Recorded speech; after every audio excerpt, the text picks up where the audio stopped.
Hey y'all. So I've been feeling a little under the weather. That's why I haven't been making any videos. But I'm back, and this is um, part 4 of I Married a Sicko twice. I forgot the twice. Okay, y'all. So when I left off, the last part I was telling y'all about how I found out about four four women at the same time, and he was in the military. So the sicko was in the military. So um,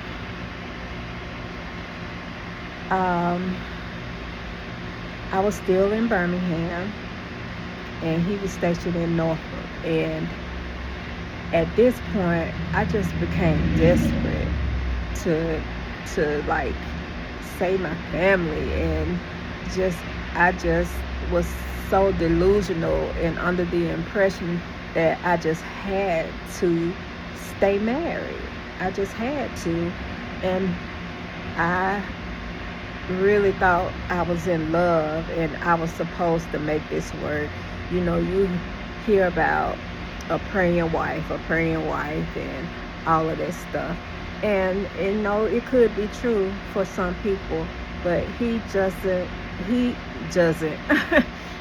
wasn't my husband. And he's never been my husband, even though legally he was. We never, well, I'm speaking for myself. I realized that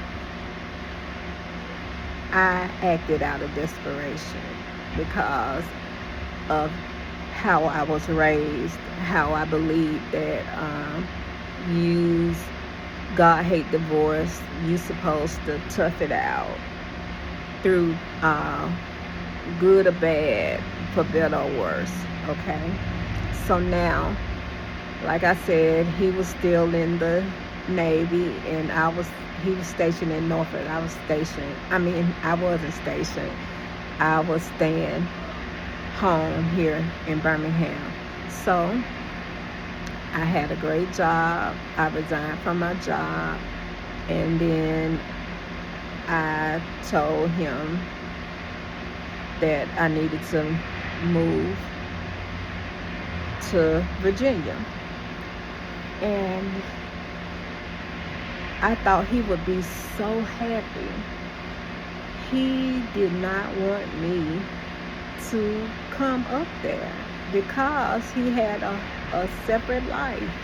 He was living as a single man, having so many different women and all of that stuff.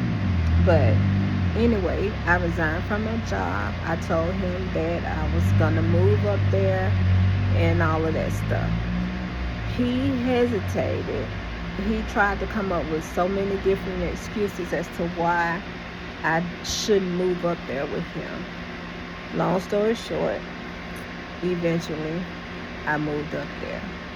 And it proved to be the worst decision, one of the worst decisions, besides marrying him twice. That was one of the worst decisions that I made, because this is when all hell broke loose. Okay? So when I get up there, hold on, I was reading something about my DoorDashes here. But anyway, I'm just gonna tell my granddaughter to get it. Dylan, the DoorDashes here is coming. So open the door and get it. Just go see. Samurai, move out the way. My dog, he want to come outside with me. Okay. So anyway, um, I moved to Virginia, and we never did really live together for a long period of time because we never shacked up. We got married, but we never really stayed together, like permanently, because he was in the military. So I moved to Virginia. He well, I found us an apartment. I did all of the lead work. I arranged for all of our stuff to be moved. The military paid for all of that. You know, boxing up our stuff, packing our things up, storing it, and moving it when we, you know, got an address. The military paid for all of that. So it was me, and my son was 2. My son was 2 years old when we moved to Virginia. And he was so used to being around my mama all the time, because I worked all the time. I would work and just work and work and work. So while we were in Virginia, I found us somewhere to live and all of that. And I didn't work at first because I was just getting acclimated. I put in resumes. I worked some temp jobs. I didn't get a permanent job. Not yet, anyway. So this was the beginning of the end because once we got there, we met, you know, different couples. He didn't want me to attend anything, any function that they had or anything like that. He just wanted to just keep me tucked away in the apartment and not have any friends. But me, I draw people to me. I don't know how. I don't try to, but people just gravitate to me because I'm just a open, friendly, fun-loving person. You know, people would say you too friendly, but I don't think that's such a thing as being too friendly. That's another story. So anyway, we moved there. We had our apartment, and when I tell y'all, I was so depressed. This is, looking at it now, I realized that it was depression because I had been traumatized by him all this time. All of the things that he had done, and all of the different women, all of the STDs, everything. It was just a culmination of dealing with him, and I was just operating out of depression and desperation, trying to save my family, trying to keep it together, still trying to hold my head up, even though I was just down. I was down and out. So, you know, back then we didn't have like caller ID on the phones, but it was star 60, 69 or 67, where you could call the number back that called and hung up. I can't remember which one it was. Anyway, I would get so many different calls from different women. Okay, baby, I'll get mine later. Okay, I got the rice and wings, and I got a peach drink. So bring me my peach drink. I got both of y'all the burger and wings combo with fries. Okay. All right, y'all. Samurai, you are not coming out here. I'm sorry. So anyway, in Virginia, don't let Samurai out. Sorry, y'all. Okay. So in Virginia, I met some friends, and all of them knew about him. You know, in the military, they call you by your last name. So I was Howard's wife. So they were like, Howard got a wife? And, nobody knew. I would, like, I was neighbors with, where we lived was, we didn't live on the base. We lived in the military community, though. Almost everybody that was in the complex was part of the military. So I met some people from different areas, and we became friends. And some of the people that were on the same ship as him were my neighbors. So we were able to, just have a good time. And it was good knowing somebody, because I didn't know anybody. I only had him, and I had my son, and that was it. And then my son became really homesick. He would always ask me every day, can I go over grandma's house? I said, baby, we're not going over grandma's house today because it's too far. And so my mom sent for my son. She couldn't take it. She sent for her grandson, and it was the summer. So he stayed with my mom in the summer, because she worked at a school and she was off in the summertime. So he would spend the summer with her. So me being there by hold on, y'all.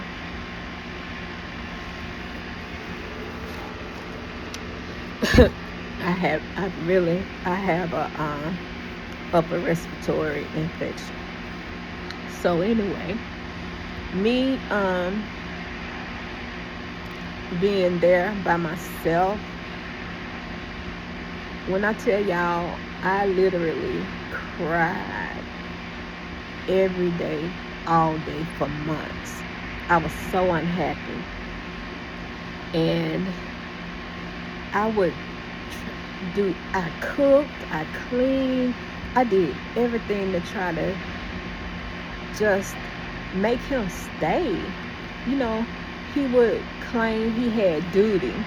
And when you have duty, you can't leave the ship. You have to stay on the ship.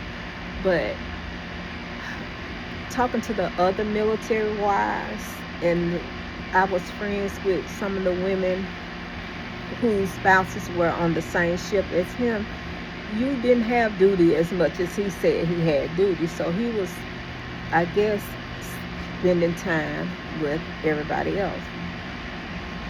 So I had made up in my mind that I was going to leave him. I was going to go back home.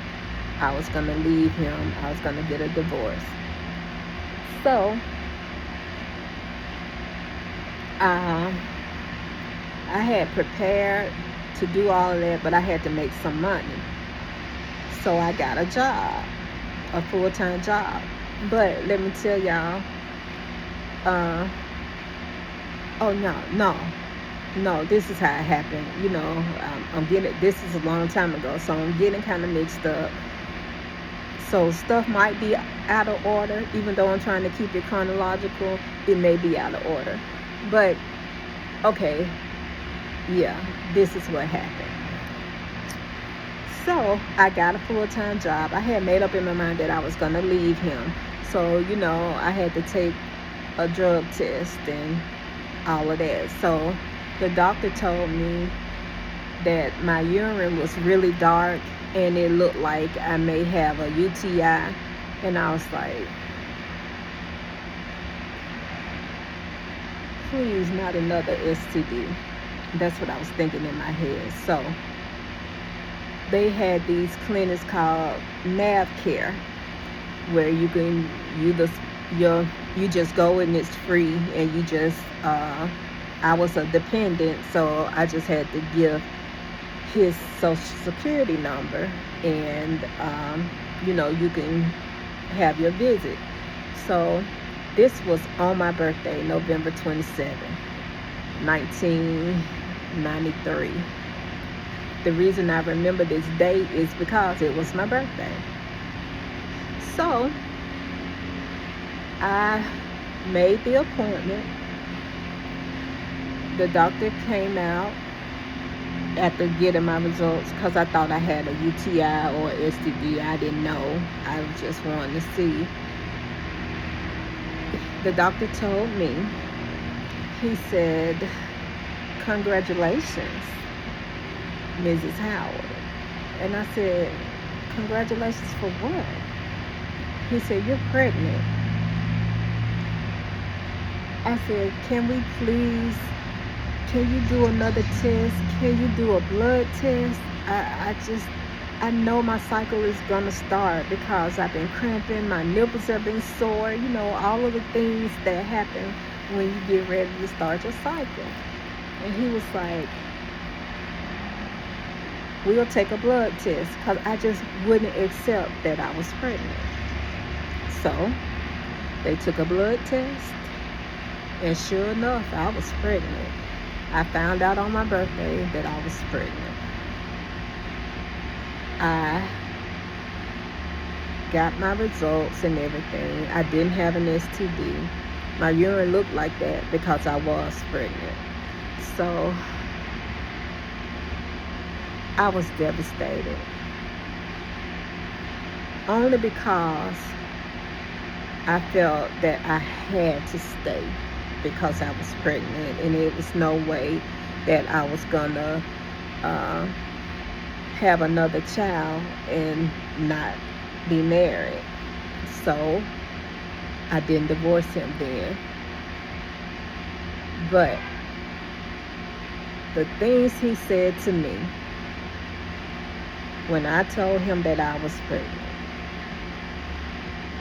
I should have divorced him right then. How you pregnant and we don't hardly even have sex? And I'm like, what? He said that the baby that my daughter was not his. I was pregnant by somebody else. And I'm like, we hardly have sex. That's all we had. That's all we did. We didn't go out on dates.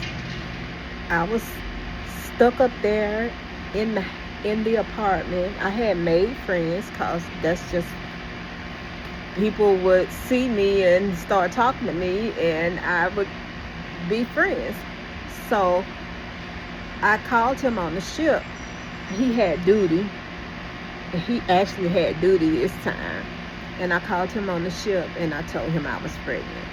And then he was like, "And then you calling me up on the ship, telling me stuff like that, knowing if I was there, you probably wouldn't have said that." Just real random craziness. And now I'm a fighter and I have a very strong will, but for some reason, I was just like, it's like I was living in shock. This man is telling me that I'm pregnant by somebody else and not him. Why did I stay, y'all? Why did I stay? So, fast forward, me being pregnant. And I kind of blame myself because my daughter is diagnosed with mental illness.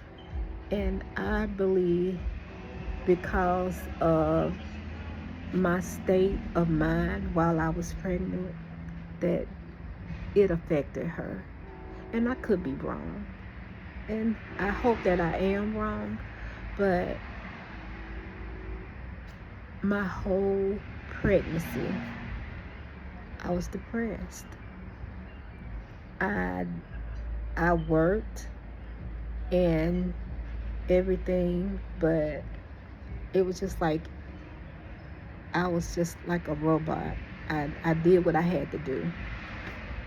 So I got laid off when I was pregnant and off of my job. and I filed for unemployment, and I would get a check every week. But I wasn't on any of his bank accounts or anything. And he was getting ready to go on a med cruise, a cruise of the Mediterranean, and he was going to be gone for 6 months. And I didn't have a job, and I only had unemployment coming in. So I told him, I said, you're going to have to put me on your account so I can pay the bills because I don't have a job anymore. You ain't finna spend all my money, all the money I done saved up and all this stuff. I'm his wife. We live together. He's getting a housing allowance and all this stuff, but he still wouldn't put me on his bank accounts. So at that point, I just hated him. I'm not gonna lie. I hated that I was pregnant. I hated that I was married to him. I hated everything about him. And I hated myself. I hated myself the most. So about 2 days prior to him leaving on the med cruise, I don't know, somebody must have told him, you need to put her on your account or whatever. We go to the credit union. He adds me to his accounts. And while we were driving back, we were in the car. He was just talking about, you better not do this, and you better not be giving no other nigga my money, and you know, all of this stuff. And I'm just sitting over on the passenger side, pregnant, and just all I saw was, I just felt hot, and all I saw was red, because I was just at the point of, he needs to die. And if I have to die too, then we both finna die. So, because I was just filled with rage and anger, and just the sound of his voice was just irritating me so bad, I balled up my fist and I punched him square in the nose, right in the middle of his face. I did it about 3 or 4 times. So he didn't hit me back. I think he was going to try to wait till we got back to the apartment to hit me. But I was faster than him. He pulled into our designated parking space.